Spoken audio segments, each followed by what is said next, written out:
Kavod Rav. Vous pouvez démarrer. Avec plaisir.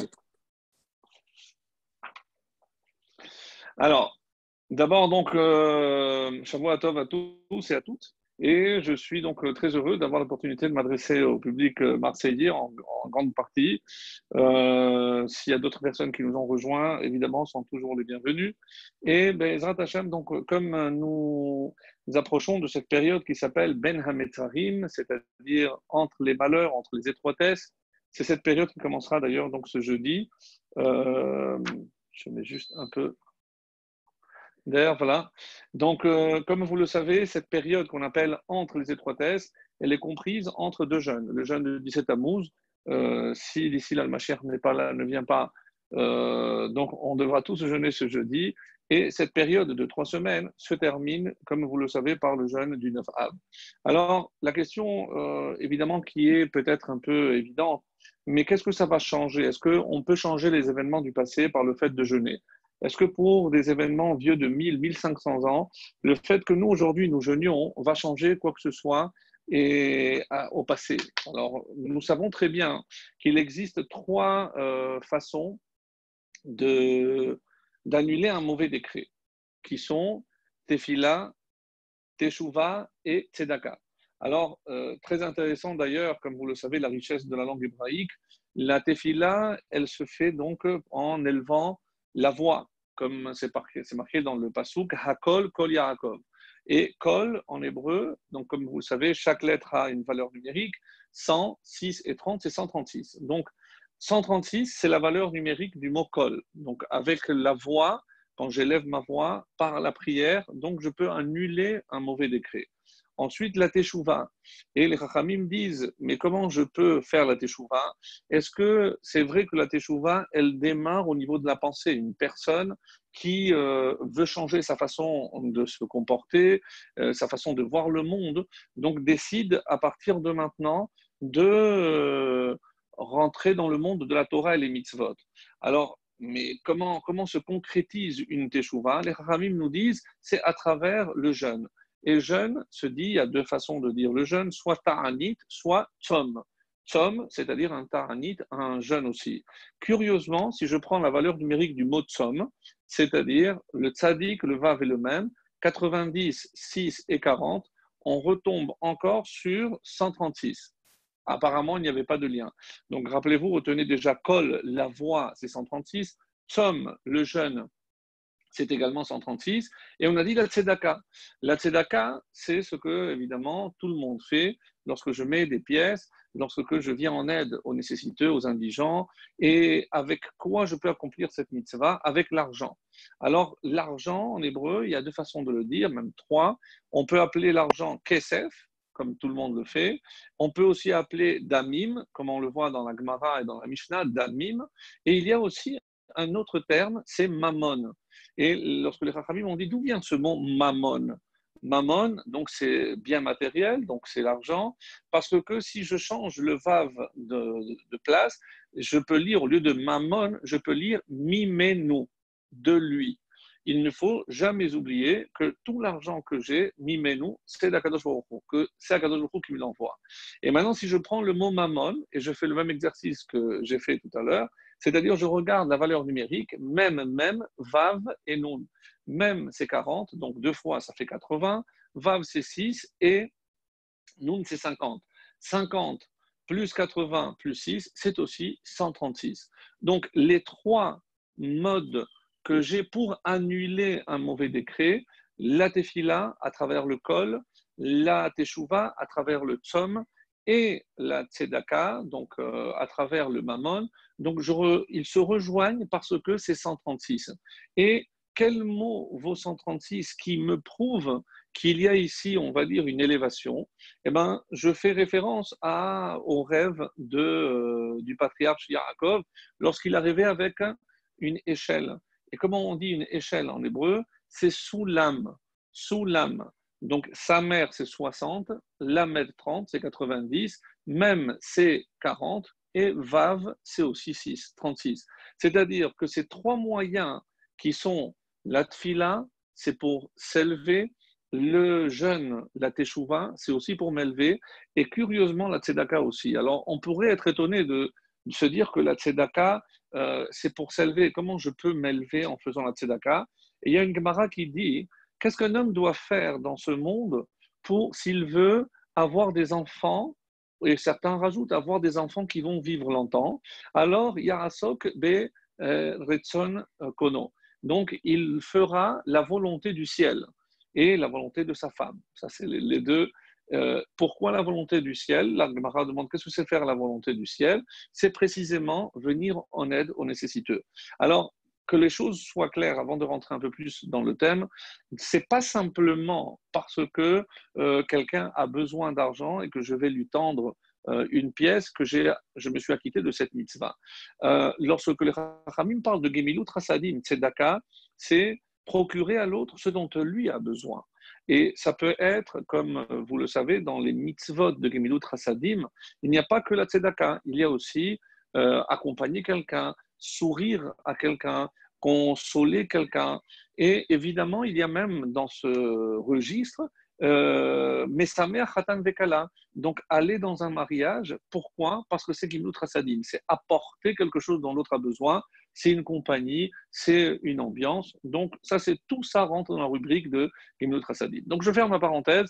Ça, c'est par rapport donc aux jeunes et donc pour comprendre qu'est-ce qu'on attend lorsque on va jeûner, qu'est-ce qu'on attend de nous. Alors, il y a une idée très intéressante et tous les jeûnes, à part évidemment celui d'Esther, et encore qu'on pourrait imaginer, puisque la fête de Pourim est celle qui précède le retour en Israël et la reconstruction du deuxième temple. Donc c'est aussi un petit peu lié à la destruction du temple, parce que sinon on ne se serait pas retrouvé en Perse et on n'aurait pas eu besoin de subir les mauvais desseins d'un Haman.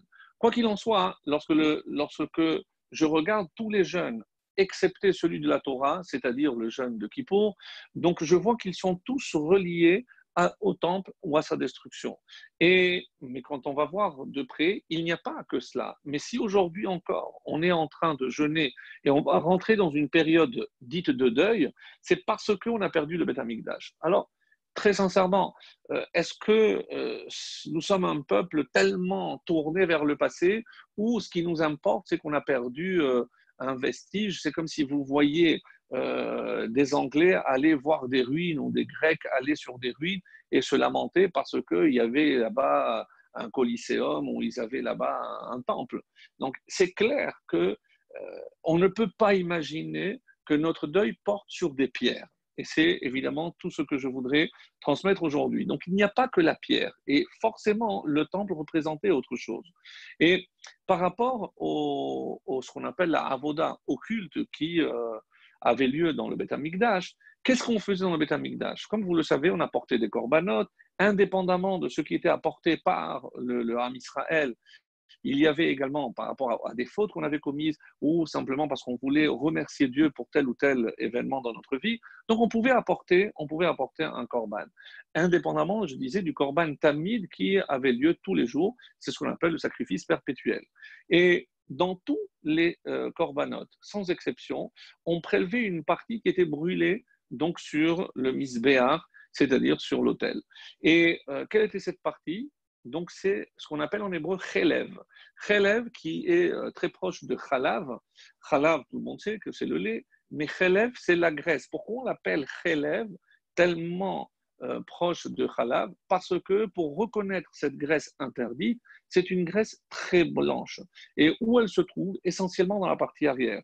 Donc, c'est ce qui explique également que dans de nombreuses communautés, on est interdit la consommation de la partie arrière, pas seulement par rapport au fait qu'on n'a peut-être pas la technique pour retirer tout ce qu'on appelle le guide anaché, traduit généralement par le nerf sciatique, mais il y a aussi toutes ces graisses dont la consommation entraîne la peine de karet, donc parmi évidemment la sanction la plus grave, donc la faute la plus grave. Et pourquoi manger cette graisse serait tellement grave? Parce que ces graisses étaient destinées au misbéach. Donc, on devait la brûler sur l'autel. Aujourd'hui, lorsqu'on jeûne, si on réfléchit, qu'est-ce qui se passe exactement? Nous savons très bien que on ne peut pas tenir sans boire et sans manger. Et quand je ne donne pas de la nourriture à mon corps, qu'est-ce qu'il fait généralement? Il va puiser dans les réserves. Qu'est-ce qu'il va brûler en premier lieu? Eh bien, tout le monde le sait, tous ceux qui ont essayé de faire des diètes et autres. Donc, tout le monde sait que c'est les graisses. Donc, c'est comme si je brûlais ma propre graisse.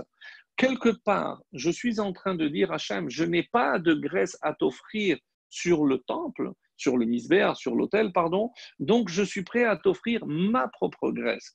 Autrement dit, lorsque je fais ce jeûne, c'est comme si j'apportais une partie d'un sacrifice, d'un korban, comme je ne peux pas le faire justement parce qu'il n'y a pas de temple, donc quelque part, je compense à travers ce jeûne.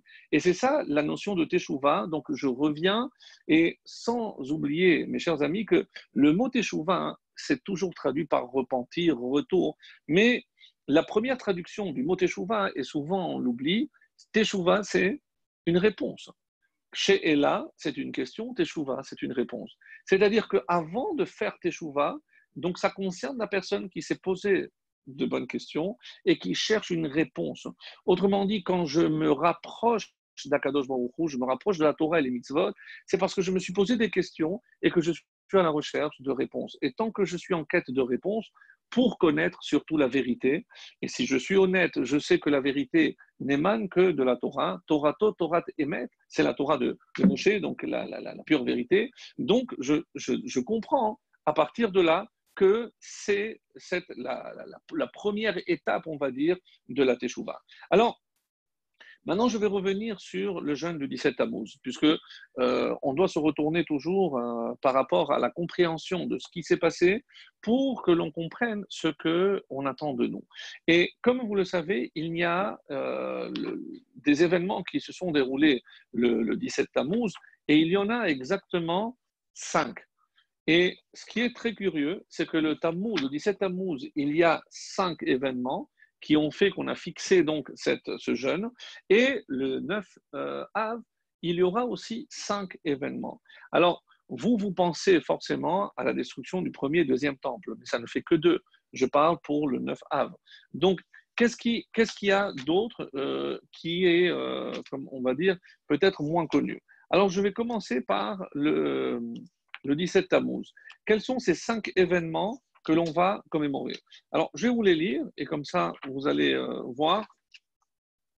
Donc, Veyom Shiva Asar Betammuz. Le 17 Tammuz, Mit'anim, on jeûne, Al-Khamisha Devarim. Donc, on ne jeûne pas pour une seule chose, mais on jeûne pour ces 5 choses.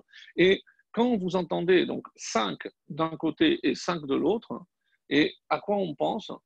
Forcément, à quelque chose qu'on a reçu en 2 parties de 5. Évidemment, on parle des Aseret Adiberot, c'est-à-dire les 10 commandements. Donc, il y avait 5 à droite sur 2 pierres différentes.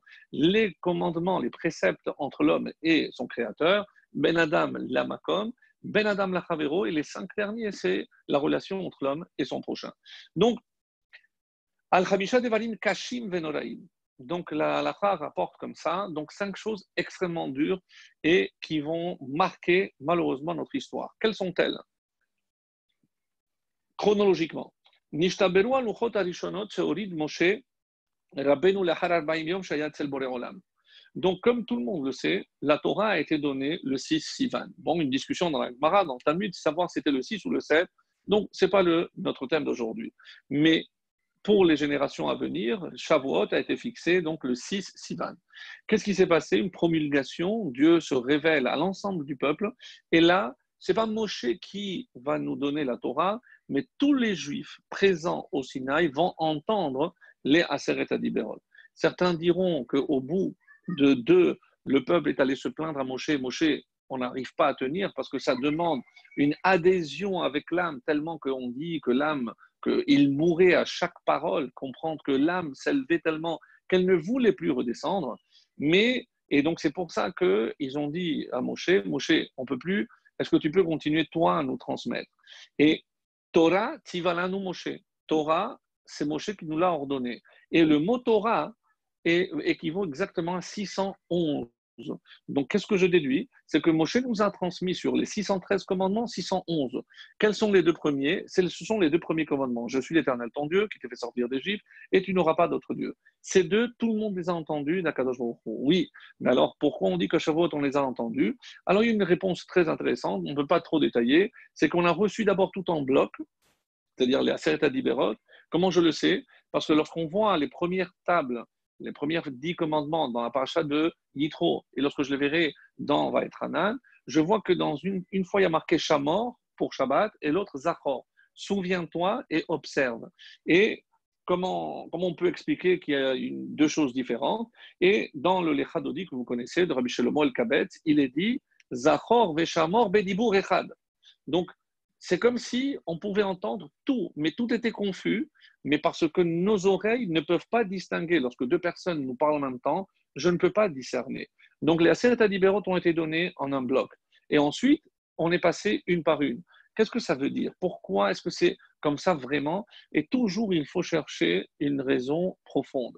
Quelle est la raison profonde qui se cache derrière? C'est que dans la Torah, je ne peux pas dissocier ni entre le premier commandement, ni le quatrième, ni le cinquième, ni entre les premières et les deuxièmes. Je ne peux pas réduire la Torah à ma relation à Dieu et faire fi de ma relation à l'autre. Je ne peux pas imaginer que la Torah, c'est une pure ou stricte religion, c'est-à-dire ce qui me relie à Hachem, sans tenir compte de tout ce qui se passe dans la relation à autrui. Donc, tout entendre ensemble pour comprendre que la Torah est un bloc. Je ne peux pas dissocier et ce n'est pas un menu. Je ne choisis pas ce qui me convient et ce que j'aime. C'est ça, c'est le premier point. Donc, par rapport donc au Sissivan, donc on a tous entendu, après Moshe a répété, il a donné les 8 dernières, après qu'Hachem ait répété les 2 premières, et ça je comprends donc que par rapport à Torah Tzivalal Moshe. Maintenant, qu'est-ce qu'il s'est passé? Moshe dit, maintenant je vais monter, chercher la Torah. Et il va monter sur le Sinaï, il va rester 40 jours. Il leur a dit, je redescends dans 40 jours. Alors, une question de temps, de 6 heures, est-ce qu'on a compté le jour même ou pas? Je ne rentre pas dans tous les détails. Le fait est qu'il est descendu 40 jours après. Si on fait le calcul, c'était le 17 Tammuz. Et que voit-il? Il voit un veau d'or et des Juifs danser autour. Et là, tout le monde comprend que Moshe, est-ce qu'il s'est énervé? Alors, c'est très difficile d'interpréter puisqu'il y a plusieurs lectures. Et quoi qu'il en soit, les tables qu'il avait sur les mains, il les a jetées et se sont brisées. Le Midrash viendra dire que les lettres sont restées en l'air. C'est-à-dire, c'est comme si on avait dissocié les lettres de la pierre, du support. Et qu'est-ce qui va se passer après 80 jours, donc 2 fois encore 40?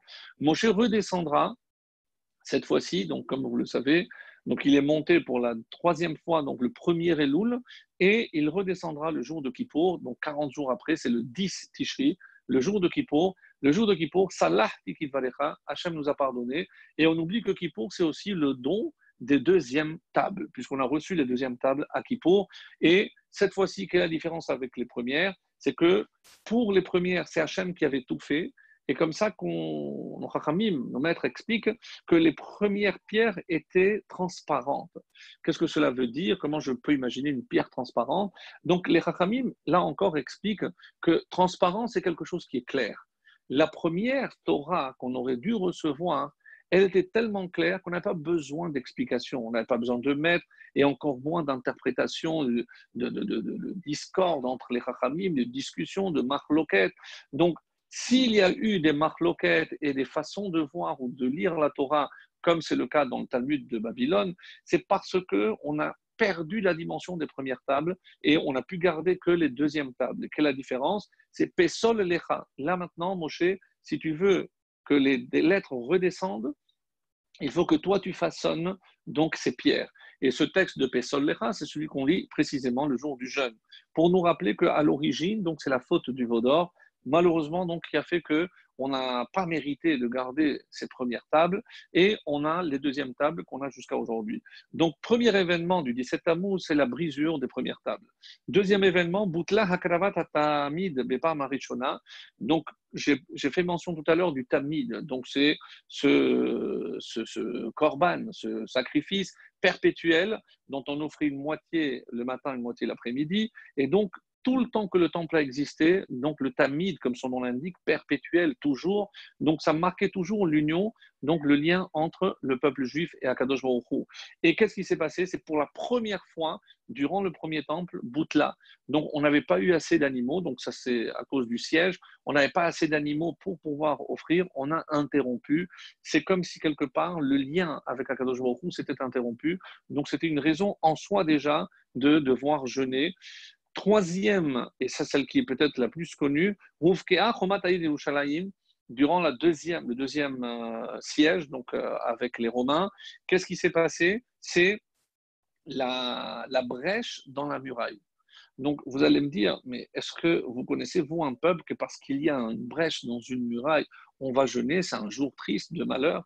Évidemment, c'est le signe sans équivoque que malheureusement, ça allait aboutir, comme ce sera le cas, à la destruction et de Jérusalem et du temple. Donc, ça marque déjà quelque part un manque. Donc, on n'a peut-être pas fait attention à tous les avertissements des prophètes qui ont, comme vous le savez, annoncé la destruction imminente du premier temple. Et quatrième événement, Saraf Apostomos Sarasha et Torah.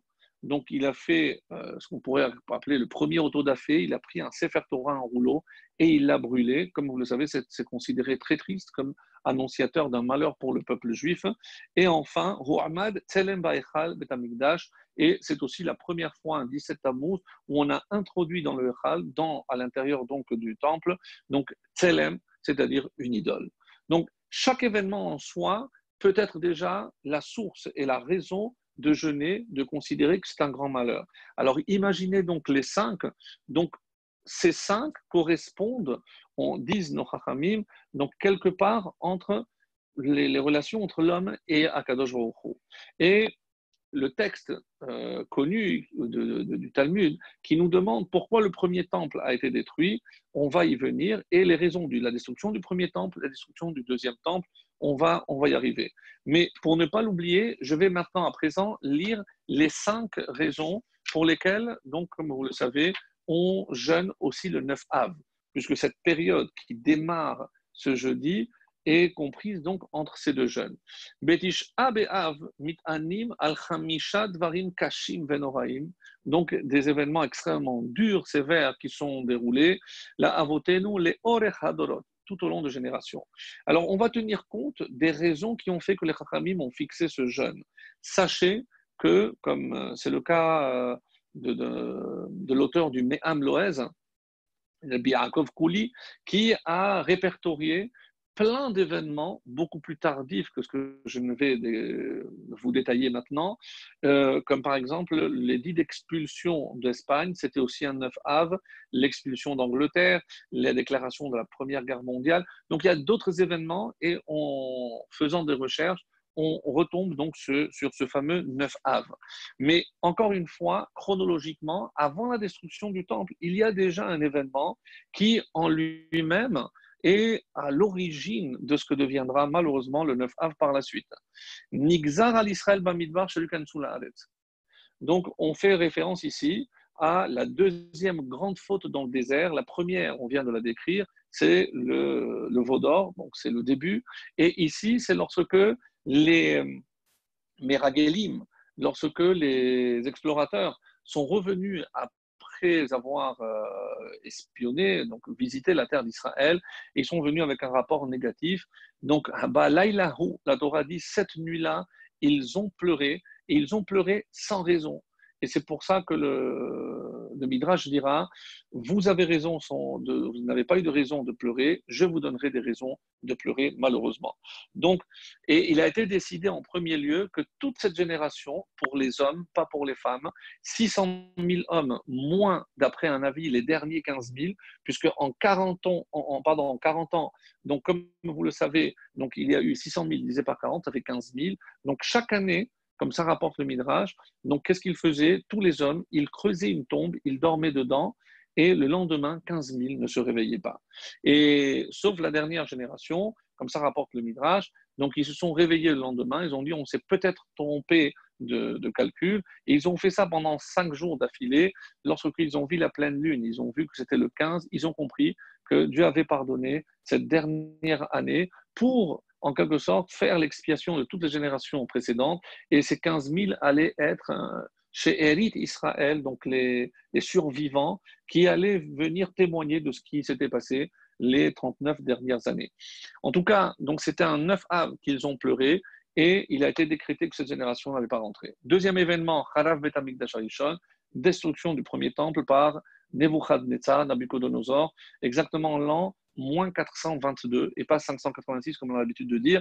D'après nos calculs, c'est moins 422 avant l'ère commune. Kharav Bet Hamikdash Hasheni, destruction également du deuxième Bet Hamikdash. Et là, la date exacte d'après nos calculs, c'est par rapport à l'ère commune, c'est l'an 68 et pas 70, 68. Après la destruction du deuxième temple, donc l'une des plus grandes villes qui avait réussi donc à drainer vers elle l'ensemble du peuple juif, donc en tout cas tous les survivants. C'est aussi, ça va marquer la fin de la révolte contre les Romains. Donc 52 ans après, donc 52-68, ça fait 120. Donc c'est 120 de l'ère chrétienne, et il y a eu la destruction de la ville de Bétar. Alors, deux petits mots sur la ville de Bétar. Le Talmud dit qu'il y avait tellement de sang, parce qu'ils ont égorgé tous les habitants, hélas, et il y avait tellement de sang, c'est que les chevaux piétinaient, donc tous les pieds des chevaux étaient inondés dans le sang, et pendant des jours, l'eau a coulé comme une rivière, le sang, pardon, a coulé comme de l'eau, hélas. Donc c'est une très grande destruction, une des grandes villes. On dit qu'il y avait des myriades de juifs à Bétar, donc comme ça il est marqué. Chez Hayuba, alafim ou revavot, des milliers et des myriades de juifs. Donc certains pensent que c'était Bar Kokhba, le roi, qui aurait dû être, d'après certains, en tout cas Rabbi Akiva aussi le pensait, qu'il aurait pu être le Mashiach. Malheureusement, cette révolte va avorter, et Venehergu kol Beneaïr, donc tous les habitants ont été tués, Veshafru damam kamayim, et donc le sang a coulé comme de l'eau. Ça, c'était donc en l'an 120 de l'ère commune, c'est la destruction du Bétar, et c'est en soi, évidemment, une raison de s'attrister et de jeûner. Alors, un détail pour ceux qui ne le savaient pas, c'est que, vous savez, lorsqu'on termine de manger soit un fruit de la terre d'Israël, par exemple des raisins, ou des gâteaux, des pâtisseries, on fait une bracha à la fin qui s'appelle Me'en Shalosh. Me'en Shalosh, c'est un résumé des trois. Et des trois, les gens pensent que c'est une erreur, c'est parce qu'il y a trois raisons pour lesquelles on doit faire cette bracha, soit pour la pâtisserie, soit pour les vins, soit pour les fruits contenus dans le verset qui fait la louange de la terre d'Israël. Quand on dit les fruits d'Israël, ce n'est pas parce qu'ils viennent d'Israël. Si je mange des raisins d'ailleurs, évidemment que je le fais aussi. Donc il y a trois cas où je fais. Mais En Shalosh, c'est un résumé. Ce n'est pas par rapport à ces trois, c'est parce que c'est le résumé du Birkat Amazon. Le Birkat Amazon, comme vous le savez, au départ, il y avait trois prières. La première qui a été faite par Moshe, à la Haaretz, vers l'Amazon, à l'Amazon. Donc la première, c'est pour Laman, donc c'est Moshe Rabbeinu. La deuxième, à la Haaretz vers l'Amazon, donc sur la terre, c'est Yehoshua. Et Boné Yerushalayim, la reconstruction du Yerushalayim, certains disent du temple, c'est le roi David et le roi Salomon. Et on termine Boné Yerushalayim, Amen. Donc pourquoi il y a Amen? Parce qu'au départ, le Birkat Amazon se terminait là. Donc ça, c'est les trois bénédictions initiales. Les Chachamim ont rajouté une quatrième bénédiction qui s'appelle Hatov Vehametiv. Et en honneur de quoi? C'est en honneur de ce qui s'est passé à Bétar. Parce qu'à Bétar, comme vous le savez, on vient de le dire qu'il y a eu une grande perte. Beaucoup de gens sont morts. Et quand ils sont allés, beaucoup de temps après, pour voir ce qui restait de Bétar, eh ben, ils ont trouvé que les cadavres étaient intacts. Il n'y avait pas de putréfaction, et on a pu à ce moment-là enterrer dignement tous ces morts. Et là, les Chachamim ont instauré cette bénédiction, Hatov, le bon, en parlant de Dieu, Vehametiv, et qui a permis de faire le bien, c'est donner une sépulture digne à tous ces cadavres. Donc, chaque fois qu'on fait Birkat Amazon, on pense à la destruction justement de cette ville de Bétar. Et c'est pour ça qu'on n'a pas voulu terminer sur quelque chose de si négatif. Et on a rajouté à la fin, donc un souhait que Hachem nous rapproche de la venue du Mashiach. Et c'est sur cette note qu'on va terminer le Birkat Hamazon. Et cinquième raison pour le 9 Av, Beyom Ze Mukhan Lepuranut Harash Turnus Rufus Harasha et Haechal Shel Bet Hamikdash Usvivato.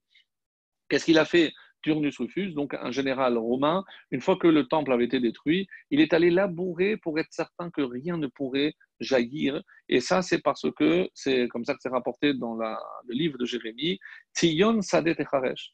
Tzion sera labouré comme un simple champ.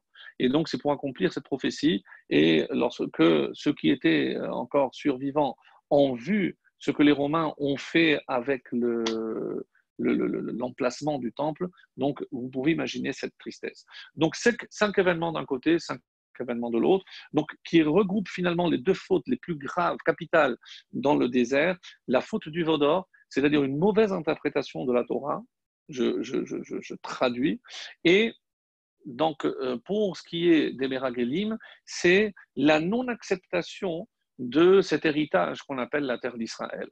Et où est-ce qu'on va retrouver, mes chers amis, ces deux notions? Et c'est pour ça qu'on va faire un rapprochement assez étonnant, mais vous allez comprendre où je vais en venir. Lorsque on parle de la première faute du 17 Tammuz, donc on a dit que c'est la brisure des tables qui avait comme support de la pierre. Donc 1500 ans après, plus ou moins, donc on va assister à la première brèche de la muraille. Qu'est-ce que ces deux événements ont en commun? Vous l'avez certainement trouvé, c'est la pierre. Donc là, c'est la pierre qui symbolise la Torah. Là, c'est la pierre qui symbolise la ville de Jérusalem, la ville de Yerushalayim, le temple, et d'une manière beaucoup plus large, la terre d'Israël.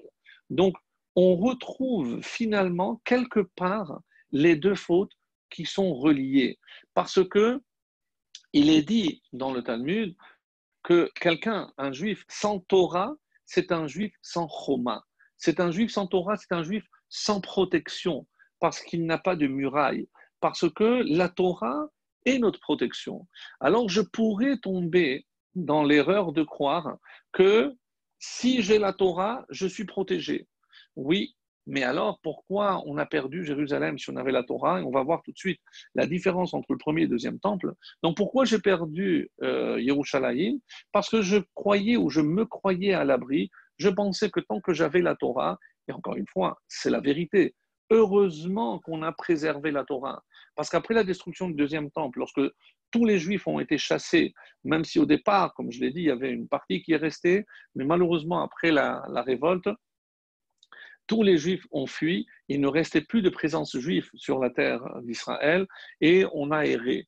Alors, évidemment, on aurait pu dire, ben oui, bon, il y a eu des hauts et des bas pendant ces 2000 ans d'exil, pour ainsi dire, mais il y a eu beaucoup plus de bas que de hauts, pour la simple et bonne raison que si on est resté un peuple, même sans terre, même sans un langage commun, même sans une culture, pareil, c'est grâce évidemment à la Torah. C'est la Torah, le seul élément qui a permis cette cohésion au sein du peuple juif, et c'est le lien par exemple, entre un juif d'Europe centrale, un juif du Maroc ou un juif de Libye, évidemment, ils n'ont rien en commun, ni la langue, ils ne se comprendront pas. Mais c'est la Torah qui a maintenu cette flamme. Maintenant, on pourrait se dire ou croire que tant qu'on a la Torah, eh ben, on est sauvé. Oui, mais ça ne suffit pas. Parce que la réparation du veau d'or, c'est peut-être l'attachement à la Torah. Mais quelle est la réparation à la faute des Meragelim? C'est de la même façon que je dois m'attacher à la Torah d'Israël, je dois aussi m'attacher à la terre d'Israël. Donc, quand je pense que, et vous allez certainement remarquer que ces 3 semaines, donc il y a 3 Shabbatot, et quels sont les parachiotes qui sont forcément toujours lus pendant ces 3 semaines? C'est Matot, Mas'é et Devarim. De quoi parlent essentiellement ces trois parachiotes? Eh bien, de l'héritage de la terre, la répartition et l'attachement que nous devons avoir à la terre. Donc, comme si on venait nous rappeler à l'intérieur, et imaginez que pendant 2000 ans, on a lu ces parachiotes alors qu'on était expulsés, jetés, repoussés dans les 4 coins du monde. Donc, on a gardé cet espoir, toujours cette flamme allumée de pouvoir un jour d'abord revenir en Israël et ensuite reconstruire évidemment le 3e temple. Maintenant, je vais attaquer directement la différence entre le premier temple et le deuxième temple. Qu'est-ce qui a marqué? C'est dans le traité de Yoma, donc la Gemara, le Talmud babylonien, et la page 9b. Migdash Rishon Penema Haran. Donc là-bas, on pose la question, pourquoi le premier temple a été détruit? Quelles sont les raisons? Alors, attention, parce que lorsque nous, on se dit, on cherche une raison, est-ce que c'est une raison historique? Est-ce que les Babyloniens étaient plus forts que nous et on a perdu la guerre et voilà ce que ça a entraîné? Non. La Torah pose toujours comme un préambule, c'est que lorsqu'on pose une question, surtout dans le Talmud, c'est pas simplement pour s'arrêter sur les conséquences, mais on veut remonter à la source. Qu'est-ce que ça veut dire monter à la source? La vraie raison, celle qui n'est pas forcément visible. Parce que quand on va demander, mais Titus, vous imaginez, c'était un grand général, etc. Donc les forces romaines qui avaient conquis 2 tiers de la planète. Donc c'est pas de ça qu'on parle. C'est que, et il y a une expression dans le Talmud magnifique qui dit, en parlant de Titus qui se croyait invincible parce qu'il avait réussi à vaincre, je cite, le Dieu des Juifs, eh ben, qu'est-ce qui va se passer? Donc les gens lui ont dit, mais tu n'as pas compris. Ce que tu as fait, c'est que tu as moulu du grain qui est déjà moulu. Qu'est-ce que ça veut dire? Tu as détruit ce qui était déjà presque détruit. Autrement dit, si je, comme le Talmud va le faire, on va essayer toujours d'aller à la source, à la véritable raison, celle qui se trouve cachée et qui est à l'origine des événements qui vont par la suite se révéler comme une conséquence précisément de cette raison-là. Donc le Talmud dit pourquoi le premier temple a été détruit. Alors ne me dites pas parce que Nabucodonosor l'a détruit. Évidemment, d'abord, ce n'est pas un livre d'histoire, le Talmud, c'est la Torah orale, donc on ne cherche pas des faits historiques. Qu'est-ce qu'on recherche? C'est évidemment des faits spirituels. Qu'est-ce qui a causé qu'on a perdu le premier temple? Et on arrive à la conclusion que vous connaissez certainement, parce qu'à cette période-là, les Juifs ont transgressé l'intransgressable. Quand je dis ça, c'est-à-dire qu'il existe sur les 613 commandements, 3 pour lesquels un Juif doit se laisser tuer plutôt que de transgresser. Alors on peut s'imaginer, mais pourquoi ces 3-là plus que d'autres? Si on oblige un Juif à transgresser Shabbat, ou on le tue, eh bien, il transgressera Shabbat. Si on l'oblige à manger du cochon ou on le tue, il mangera du cochon. Mais donc ces 3 dont je vais parler, qui sont à l'origine de la perte du premier temple, comme vous le savez, il y a Avodazara, donc l'idolâtrie. Je n'ai pas le droit de faire d'idolâtrie. Et ça, c'est même en privé. C'est-à-dire personne ne va savoir que je l'ai fait. Comme Rambam, Maïmonide va expliquer, si c'est dans des persécutions, on a pris un personnage important et on l'oblige à transgresser devant un grand public pour montrer l'inanité de la Torah, que ce sont des sottises, alors même si on nous demande de changer la couleur du lacet, il ne faudra pas le faire. Ça, c'est un cas à part. Mais revenons à ces 3 fautes. Donc l'idolâtrie, donc je n'ai pas le droit, évidemment, de transgresser ce commandement, même sous peine de mourir. Deuxième commandement, c'est Shefichut Damim. Si tu ne tues pas un tel, alors on va te tuer. Alors on doit se laisser tuer et ne pas transgresser. Donc c'est très grave, bien sûr. Et troisième faute, c'est Giloui Arayot, c'est-à-dire toutes les relations interdites, autrement dit la débauche. Donc ce qu'il y a comme inceste et autres. Une femme mariée, une femme nida. Donc c'est la liste des harayot élus l'après-midi de Kippour dans la paracha de Kedoshim. Donc comment être saint. Donc il y a là-bas toute la pardon, juste avant. Donc toute la liste des harayot, des 18 harayot, les relations interdites. Donc comment imaginer que ces Juifs qui avaient la chance de vivre avec le Beth Amikdash avaient fait ces transgressions-là? Alors, sans rentrer vraiment dans tous les détails, parce que comme je vais vous laisser de vous le montrer, donc n'allez surtout pas imaginer que c'était des gens qui étaient complètement ignares. Et il y a à ce propos dans le Talmud une histoire très intéressante qui dit que c'était un rave qui était en train de faire un cours et il parlait du roi Ménaché, un roi connu parce qu'il était idolâtre. Et il a eu des propos un peu méprisants. On dit que le soir même, il a eu en rêve l'apparition de ce roi qui lui a dit: je vais te poser une question de halakha. Est-ce que tu sais, quand tu fais motzi, tu prends le pain, où est-ce que tu dois le couper? Est-ce qu'il y a un endroit où il faut le couper? Il lui a dit: je ne sais pas. Alors, il lui a dit: c'est la partie la plus cuite. Alors, il était étonné. Ce rab lui a dit: mais attends, mais avec une connaissance pareille, et vous avez fait de l'idolâtrie, je ne comprends pas. Il m'a dit, mais tu ne comprends pas que l'idolâtrie, on n'a pas fait parce qu'on croyait vraiment à l'idolâtrie. Alors d'ailleurs, il y a un avis dans le traité de Ta'anit qui dit que les Juifs n'ont fait l'idolâtrie, ils savaient qu'il n'y a rien, que c'est vain. Et pourquoi ils ont fait l'idolâtrie? Pour se permettre des relations interdites. Donc ça, c'est un avis. Mais pour dire qu'il y avait un yetzer hara, donc un appétit de l'idolâtrie extrêmement fort. Tellement qu'il lui dit, si toi tu avais vécu à mon époque, tu aurais soulevé les coins de ton habit pour courir faire la Avodazara. C'est dire, qu'est-ce que cela veut dire? C'est que c'est indépendamment du niveau spirituel. Mais le Yetzirah était tellement fort, et dans une explication très profonde, par exemple du Maharal, on nous dira aussi que plus la personne a un niveau spirituel élevé, donc plus son Yetzirah est élevé. Parce que sinon, il n'y a pas évidemment d'équilibre. Dieu a créé toujours les choses avec un équilibre parfait dans le monde. Donc, quand je parle d'équilibre, qu'est-ce que je suis en train de dire? Que si quelqu'un a un niveau élevé, eh ben, pour que ce soit honnête et équilibré, il faut que, justement, le Yetzirah soit à ce niveau-là. Et le Yetzirah de cette période-là, c'était les Sahara de la Vodazara qu'on a, nous, du mal à comprendre. Pourquoi?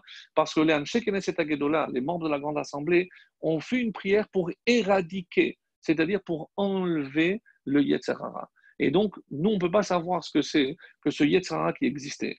Et on va aller plus loin. Parce qu'on nous dit, curieusement, et c'est comme ça que c'est rapporté, par rapport donc à la différence entre le premier temple et le deuxième. Bon, je vais quand même dire la suite. Et le deuxième temple, pourquoi il a été Aval Mikdasheni, Shayu Oskim Batorah Bemitzvot. Attends, je ne comprends pas. Donc là, je comprends qu'ils avaient un peu abandonné l'essentiel. Et quand je dis l'essentiel, pourquoi? Parce que faire Avodazara, même si je dois laisser ma vie pour, quand j'ai fait la Avodazara, je ne pourrais plus vivre. C'est comme si je me déconnectais de la source. Et en me déconnectant de la source, il n'y a plus de raison d'être juif. Donc finalement, même si je reste en vie, mais je suis mort. J'ai tué mon intériorité, j'ai tué ma connexion avec la source, pour ainsi dire. Et ça, c'est vrai aussi par rapport à Arayot. Donc une fois que j'ai souillé mon âme de telle manière que je me suis déconnecté de la source, et c'est pour ça que dans le Talmud, on dit une phrase assez étonnante, on dit que les Rechaim, afilu bechayem ikraim metim, que les Rechaim, donc des impies, des méchants, même de leur vivant, ils sont appelés morts. Pourquoi? Parce que par leurs actes, ils se déconnectent de la source. Et on sait très bien que dès que je me déconnecte de la source, c'est comme une plante que je coupe, et ben, c'est carré, c'est ça coupé, et ben, elle va peut-être vivre un petit peu, mais elle finira par se faner. Comme un poisson que j'enlève, que je retire de l'eau, il va sautiller, frétiller, mais comme vous le savez, il finira par mourir. Donc je ne peux pas enlever un juif de la Torah. Évidemment, c'est quelque part, il est voué à donc, pas une mort physique, mais une mort évidemment spirituelle. Donc, on pose la deuxième question. Donc, aval, pendant la deuxième Betamikdash, Shayu Oskim Batorah Bemitzvot ou Gimnut Hasadim, là, on a atteint le top, le summum du niveau de commandement, d'accomplissement, d'études. C'était un niveau exceptionnel. Alors, je ne comprends pas. Alors, pourquoi on a perdu le deuxième temple? Mi pene maharev, mi pene shehaita bo sinat hina. Qu'est-ce que le Talmud dit? Parce que pendant le deuxième temple, il y avait ce qu'on appelle Sinat Chinam. Et c'est un terme extrêmement difficile, même s'il est galvaudé, tout le monde sait qu'on parle de haine gratuite. Mais moi, je pose toujours la question, mais enfin, pourquoi haine gratuite? Si je déteste quelqu'un, c'est peut-être et certainement que j'ai une bonne raison de le faire. Si quelqu'un m'a fait du mal, ou m'a trompé, ou m'a fait ceci ou fait cela, donc que je lui en veuille, je le déteste en quelque sorte, c'est presque légitime. Même si la Torah me recommande évidemment de ne pas le faire. Mais quelqu'un qui ne m'a rien fait, pourquoi je le déteste? Simplement parce qu'il n'est pas comme moi, parce qu'il ne pense pas comme moi. Évidemment qu'il y a un amalgame souvent et que je confonds les propos de quelqu'un avec son essence. C'est pas parce qu'il dit quelque chose qu'il est ce qu'il dit. Donc, je peux avoir une opinion différente et rester attaché à la personne. Donc, nos enfants ne sont peut-être pas le modèle idéal qu'on aurait voulu, mais ça reste nos enfants, même s'ils ne pensent pas comme moi, même s'ils font des fois des choses qui me perturbent ou qui me dérangent. Mais ça reste mes enfants. Je ne veux pas dire que je le déteste parce qu'il n'a pas fait exactement ce que je lui ai demandé. Eh bien, Hachem, c'est pareil. Donc, il reste toujours attaché à nous. Et ça, c'est la preuve. Quelle est la preuve? C'est qu'on est là. Donc, on n'a peut-être pas le temple, on n'a peut-être pas ce qu'il faut, Mais Baruch Hashem, on est encore là. Et le fait d'être, comme vous le savez, aujourd'hui à Yerushalayim, ça prouve que Dieu ne nous a pas entièrement chassés, qu'il a ouvert peut-être une petite fenêtre pour nous dire je vous attends à la maison. Donc ça, c'était un petit scoop. Donc pour revenir à Trinam, j'aimerais donner un exemple. Tout le monde connaît cette Gemara, parce que vous l'avez déjà certainement entendu une fois, de Kamsa et Bar Kamsa. Ce sont deux personnes qui ne se connaissaient peut-être pas forcément, mais ce qui est curieux, c'est qu'on dit c'est qu'à cause de Kamsa et Bar Kamsa, que la ville de Jérusalem, le temple, ont été détruits. Qui étaient ces deux personnages? Eh ben, on ne le décrit pas tellement bien dans le Talmud, mais on nous dit qu'il y a donc un notable qui a voulu faire une fête et qui a voulu inviter son ami. Donc, qu'est-ce qui s'est passé? Il a envoyé son valet avec l'invitation, il s'est trompé, il est allé chez le deuxième qui était son pire ennemi. Et alors, erreur de la poste ou du postier, certes, ça peut arriver, mais imaginez le jour du mariage, le jour de la fête arrive, et donc le maître de séance arrive, et il voit son pire ennemi à la table d'honneur. Je dis, mais qu'est-ce que tu fais là? Il m'a dit, écoute, ne me fais pas honte. Je lui dis, sors de là. Ne me fais pas honte, je suis prêt à te payer mon repas. La discussion s'envenime, je te paye la moitié de toute la fête. Et jusqu'à proposer de lui payer toute la fête, mais ne me fais pas la honte de me faire quitter devant tout le monde. Il ne veut rien entendre et il va partir. Avant de partir, il se retourne et à la table d'honneur, il y avait les rabbins. Et il dit, vous, pour ne pas être intervenu pour sauver cette humiliation, vous allez le regretter. Il a allé tout de suite trouver les Romains et leur a dit, sachez que le peuple juif est en train de comploter. Ah bon? Oui, on est donc avant la destruction du temple. Et il dit, la preuve, prenez un animal et essayez de l'offrir, vous allez voir qu'ils n'ont pas l'accepté. Alors il lui dit, voilà, alors va le remettre. Qu'est-ce qu'il a fait? Il a fait un défaut. Certains disent à la lèvre, parce que le peuple juif a fauté par la parole, certains disent dans la paupière, mais on ne peut pas offrir un animal qui est défectueux. Et même si on aurait pu imaginer que dans le contexte où les Romains étaient déjà sur le qui-vive, on aurait peut-être pu jouer sur ça. Bref, le fait est qu'ils ont refusé d'offrir ce sacrifice, et ça a été la mèche qui va allumer donc ce feu destructeur de Jérusalem. Et tout a commencé par Kamsa et Bar Kamsa. Donc première question, très simple, mais l'Agmara dit que c'est à cause de Kamsa et Bar Kamsa. Mais celui qui est venu, c'est l'ennemi. Le copain, l'ami, il n'est pas venu. Donc pourquoi je dis que c'est à cause de lui? Alors, dans tout cet événement-là, dans tout cet épisode, il y a, et c'est la ligne conductrice, vous allez voir, parce que moi, je m'étais toujours posé la question, enfin, quand le maître de la fête vient, et il dit, mais qu'est-ce que tu fais là? Il dit, voilà, tu m'as invité. Pourquoi il n'a pas dit tout simplement, mais c'est toi qui m'as invité? C'était une réponse toute faite, évidente. Ah, ben d'accord, il s'est trompé. D'accord, mais c'est pour ça que je suis là. Donc, il faut maintenant rentrer dans la tête de tous les intervenants. Je ne veux pas le faire parce que j'aimerais avancer un petit peu, mais simplement pour vous donner une idée de ce que le mot gratuit veut dire. Qu'est-ce que l'ennemi, quand il a reçu l'invitation, qu'est-ce qu'il s'est dit? Eh bien, comme nous tous, on l'aurait fait, tiens, il veut absolument que j'aille à sa fête, mais moi, je croyais, bon, il me tend la main pour faire la paix, alors je ne vais pas être moi celui qui refuse de faire la paix. Donc, qu'est-ce qu'il se dit? Eh bien, oui, je vais aller, parce que c'est lui qui m'a tendu la main. Mais lorsqu'il est là et il voit la réaction de cet homme, qu'est-ce qu'il pense? Pardon, à quoi il pense? Il a dit, ouh là là, maintenant je comprends pourquoi il m'a invité. Il m'a invité pour m'humilier en public. Donc, et c'est pour ça qu'il n'a pas dit, mais tu m'as invité. Parce qu'il a commencé à penser, en français on dit, à se faire des films. Donc il a commencé à se faire des films. Lui, il se dit, il est venu exprès pour m'énerver, donc je vais le mettre dehors. Lui, il se dit, il m'a invité dans le seul but de m'humilier.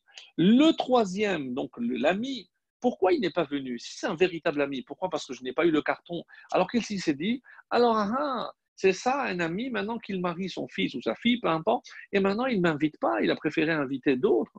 Alors si c'est comme ça, moi je ne veux plus. Et donc il a commencé à faire aussi des montages, et qu'est-ce que c'est gratuit? C'est sans aucun fondement. C'est-à-dire, on va se faire des films, mes amis. C'est ça la haine gratuite. Parce que je vais commencer à imaginer des choses qui n'ont aucune base. C'est ça, gratuit.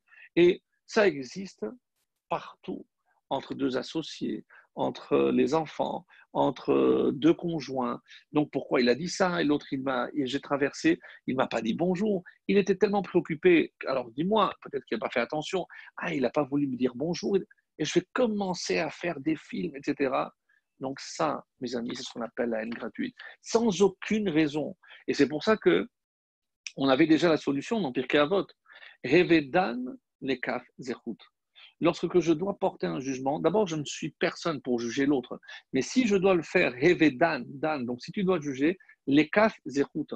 Donc si apparemment il y a des événements qui penchent du côté de la mauvaise pensée, on va dire, mais essaye de voir comment tu peux rétablir cet équilibre et penser en bien. Pourquoi il a fait ceci? Pourquoi il ne m'a pas dit bonjour? Pourquoi? Alors peut-être qu'il était distrait, peut-être qu'il a une préoccupation, peut-être qu'il a un membre de la famille qui est malade. Donc, évidemment, parce que si quelqu'un réfléchit de la sorte, eh ben, vous imaginez le monde, comment il aurait pu être, eh ben, c'est ça les temps messianiques. Quelque part, c'est lorsque cette haine gratuite, lorsque je serai capable de penser en bien de l'autre, eh ben, c'est peut-être ça ce qu'on attend. Et il y a aussi une image très intéressante, et c'est ce que j'aimerais aussi partager avec vous, c'est les trois fautes capitales. À qui on doit? Donc, si on a eu le mérite d'avoir le premier temple, on dit c'est parce que les Juifs avaient réussi à lutter contre ces trois tendances. Et grâce à qui donc on a eu ce temple? Trois, c'est les trois patriarches, Abraham, Yitzhak et Yaakov. On dit que Abraham, donc contre quoi il a lutté? Alors, si je vous dis, alors c'est Gilou Yarayot. Gilou Yarayot, c'est-à-dire que lui, même avec sa femme, il avait une pudeur exceptionnelle et tellement que lorsque sa femme a insisté pour qu'il aille avec Hagar, c'est presque sa femme qui a mis Hagar dans ses bras. Il était extrêmement pudique. Donc, Abraham n'a jamais, donc ça c'est par rapport à Gilou Yarayot. Yitzhak Avinu, il a été prêt à se sacrifier lui-même. C'est-à-dire que lui incarne la valeur suprême de la vie, c'est-à-dire la Avodah Zarah. Donc, si Hachem nous demande de faire la Avodah Zarah. Et le troisième, Yaakov. Alors, troisième, Yaakov, on dit que c'est Shfichut Damim, c'est le meurtre. Pourquoi? Parce qu'il n'a pas levé la main contre son frère Esav pour se défendre. Et il y a un autre avis qui dit non. C'est que Yaakov Avinu l'omet. Il n'est pas mort. Pourquoi on considère qu'il n'est pas mort? Écoutez bien cet enseignement. Parce que tant que sa descendance est en vie, oui d'accord, mais on meurt tous, comme la Gemara va demander, mais on l'a embaumé, on l'a enterré, donc ça veut dire qu'on ne meurt pas. Alors attention, parce que là, il y a ici une notion extrêmement intéressante, c'est que à Yaakov Avinu, l'ora kerim yamav, il n'a jamais eu de perte séminale. C'est-à-dire que chaque fois qu'on peut avoir une perte de cet ordre-là, c'est comme si, parce qu'on sait très bien que c'est potentiellement une vie, c'est comme si quelque part, on avait entraîné la mort d'un enfant potentiel qu'on aurait pu avoir lors nous. Donc, quand on dit qu'il est celui qui incarne le shfichut damim par excellence, parce que même à ce niveau-là, évidemment qu'on ne parle pas de tuer, et c'est comme ça qu'on va expliquer aussi que pendant cette période-là, évidemment que ce n'était pas le Far West, qu'il y avait shfichut damim, qu'on se battait, non, on n'était pas assez scrupuleux dans ce domaine de l'émission séminale en vain. Donc c'est extrêmement grave, c'est considéré comme un meurtre. De la même façon qu'on considère que humilier quelqu'un en public, c'est aussi shfichut damim, c'est comme si je versais du sang. Donc c'est à ce niveau-là qu'on doit comprendre. Mais les Chachamim vont poser une question extrêmement intéressante. Qu'est-ce qu'ils vont dire? Pourquoi se fait-il que pour le premier temple, on savait la durée, on savait que le premier temple allait durer 70 ans, l'exil, et qu'au bout de 70 ans, donc un peu avec la fête de Purim, donc on est avant la reconstruction et le retour, donc avec Ezra et Néhémia, donc comment imaginer qu'on savait déjà qu'au bout de 70 ans, cet exil allait finir? Alors que la destruction du deuxième temple. Donc la Torah, aucune prophétie ne parle de la fin de cet exil. Et il y a une réponse extraordinaire, même si, en ce qui nous concerne, elle est évidemment un peu dérangeante. Mais qu'est-ce qu'on veut dire par là? Autrement dit, Pourquoi, alors que pour nous, ces trois fautes tellement importantes, tellement graves, on aurait pu se dire, mais Hachem ne va jamais pardonner. Eh bien, au bout de 70 ans, c'était fait. Pour le deuxième temple, on se dit, bon, mais ils étaient tous religieux, ils faisaient tous la Torah, les mitzvot, etc. Alors comment bon, ils n'avaient peut-être pas de bons sentiments les uns envers les autres, etc. Mais au point de dire que là, j'ai 70 et là, j'ai presque 2000. Et n'oubliez surtout pas que lorsqu'on parle de la destruction du deuxième temple et l'exil, il faut inclure dans ce 9 Av tous les malheurs que nous connaîtrons pendant ces 2000 ans. L'Inquisition, la Shoah, les pogroms, tout ce que malheureusement on a connu comme malheur à cause de cet exil, justement. Donc, pour quelle raison le deuxième a l'air d'avoir beaucoup plus de gravité? Alors les Chachamim nous disent, et ça c'est extrêmement important pour que l'on comprenne, quand on parle, puisque c'est le thème que j'avais donné, de reconstruction, comment reconstruire? Oui, je sais ce qu'on a l'habitude de dire, puisqu'il y avait la haine gratuite, maintenant on va passer à l'amour gratuit. Mais bon, ça aussi, il faudrait expliquer ce que ça veut dire amour gratuit. Est-ce que je dois aimer? Est-ce que véritablement on pense pouvoir aimer tous les prochains comme soi-même? Alors on dit, Ve'ahavta le, alors qu'on aurait dû dire Ve'ahavta et, comme Ve'ahavta Hashem Lokecha, et et pas les. Et pourquoi les? Parce que vous savez que dans la Torah, il n'y a pas de voyelle. Donc je peux dire Ve'ahavta lo reacha, pas celui qui t'est proche, comme toi-même. C'est-à-dire celui que tu as des raisons de ne pas aimer, parce qu'il ne pense pas comme toi, parce qu'il pratique différemment de toi, parce qu'il n'est pas proche de toi. Donc quelque part, c'est peut-être cela que tu dois chercher à aimer. Diriger, c'est aussi directionnel. Tu dois diriger ton amour vers eux. Je reviens au deuxième temple. Qu'est-ce qui s'est passé au deuxième temple? On a dit c'est la sinatrina. Et là, une explication exceptionnelle qui va nous dire la chose suivante, c'est l'Agmara dans Yoma toujours qui dit Rishonim shenidgalu avonam nidgala kitzam. Parce que les premiers, donc le premier temple, parce que eux ils ont fauté ouvertement, je vais traduire comme ça, alors on leur a révélé la fin. Qu'est-ce que je veux dire par là? Qu'est-ce que ça veut dire qu'ils ont fauté ouvertement? Parce que comme je l'ai dit par rapport au roi Ménaché, et c'est ce qu'on veut nous faire comprendre ici, c'est que ce sont les actes, c'est-à-dire l'extérieur. Ils ne se cachaient pas pour fauter. Et alors que Aval, comme ça il dit dans le Meshech Chochma, Pnimiyut levavam ayam ale ahavat haTorah ve'ahavat Israël. C'est malheureusement le Yetzer qui a entraîné ces juifs-là de cette génération à faire des bêtises, pour ainsi dire. Mais leur intériorité était intacte. Donc nous savons qu'il y a l'intériorité et l'extériorité. Pourquoi on nous conseille toujours de faire des mitzvot, même lorsqu'on ne les comprend pas? Parce que l'extériorité a une influence sur l'intériorité. Et, c'est pas l'inverse, mais l'intériorité, elle, était pure. Donc ils étaient animés d'un véritable amour pour Dieu, d'un véritable amour pour Israël. Sauf que le Yetzara était tellement fort parce qu'ils avaient un tel niveau, et c'est pour ça que malheureusement, ils sont tombés. Mais cette intériorité n'a pas été touchée. Et ils ne se cachaient pas, ils faisaient des fautes, ils faisaient des bêtises, mais c'était au vu et su de tout le monde. Donc ils ne se cachaient pas sous prétexte que Dieu ne va pas me voir. Donc qu'est-ce que je déduis de là? Comme c'était que l'extériorité qui était touchée, donc il suffira de réparer et 70 ans suffiront.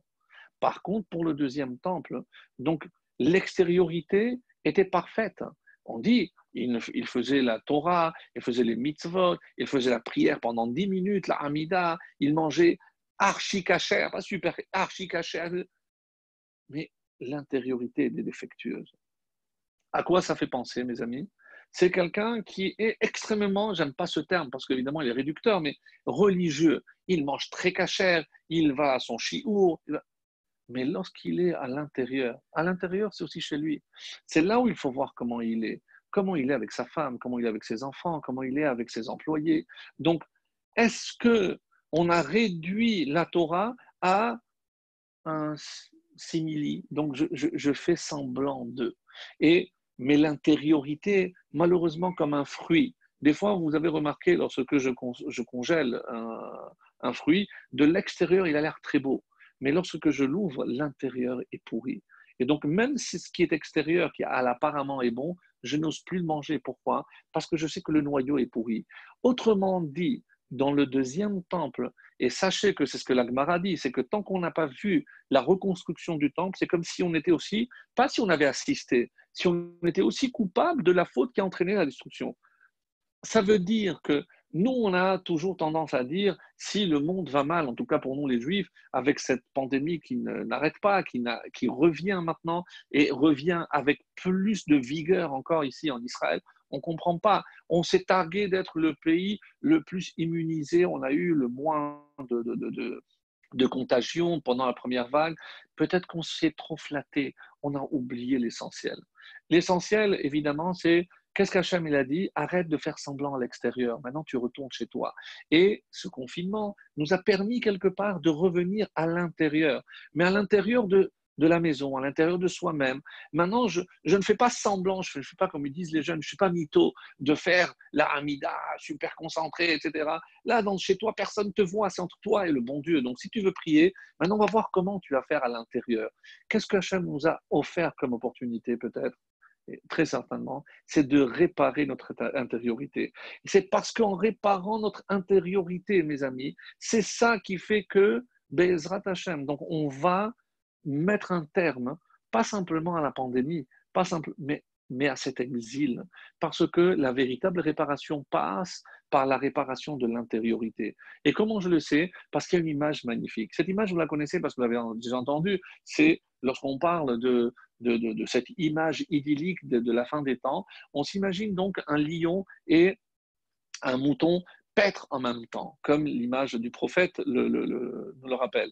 Mais qu'est-ce que ça veut dire? Comment un lion va être à côté d'un mouton et ne va pas chercher à le dévorer? Donc on dit c'est ça l'image des temps messianiques. Quelque part, eh ben, il n'y aura plus cette volonté du fort de dominer le faible. Donc il n'y aura plus ce Yetzirah pour dévorer, pour faire du mal.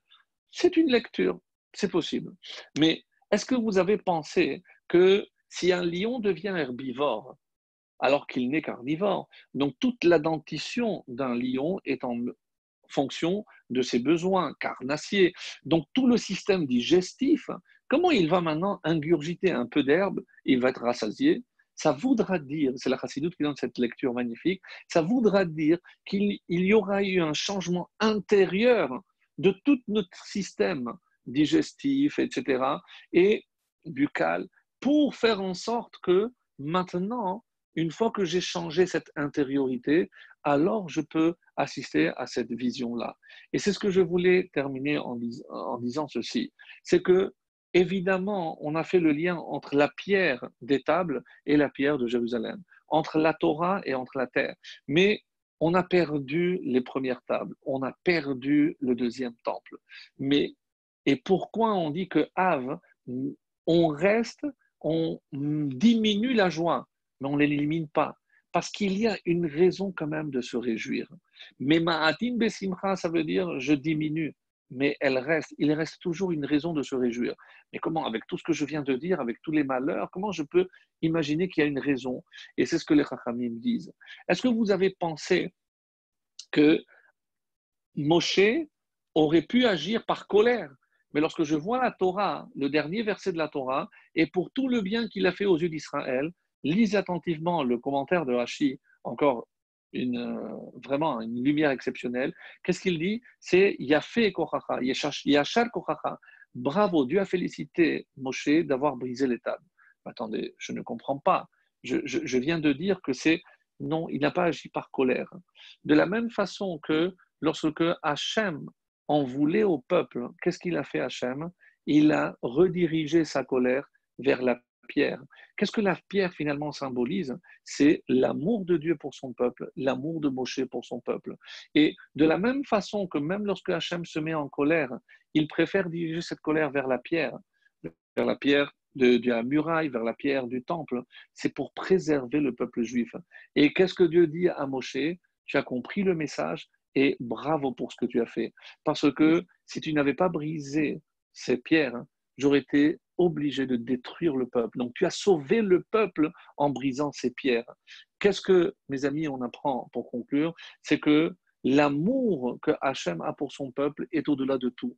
L'amour dont Moshe a fait preuve pour son peuple est au-dessus de tout. On a peut-être perdu des choses inestimables, mais parce qu'on est là et on est toujours là, on est toujours à temps de récupérer aussi bien les premières tables, la Torah originelle, et surtout, Bezrat Hashem, quand on le souhaite tous, d'assister à la reconstruction, au retour au Kibbutz Galouyot, de retour de tous les Juifs ici à Yerushalayim, à la maison, et assister à la reconstruction du troisième temple, Bimhera Biyamenu, très prochainement. Amen.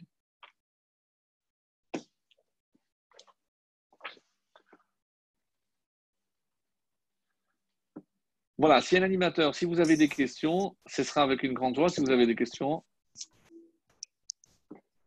je reste avec plaisir. Jacques pour la cour. Tant mieux, je suis content. Donc, si vous avez des questions, je ne sais pas s'il ouvre le micro, vous les tapez. Moi, je suis. Les micros sont ouverts. S'il y a quelqu'un qui a une question, il peut... Ah, parfait. Avec plaisir. Donc, si vous avez des questions, je reste à votre disposition.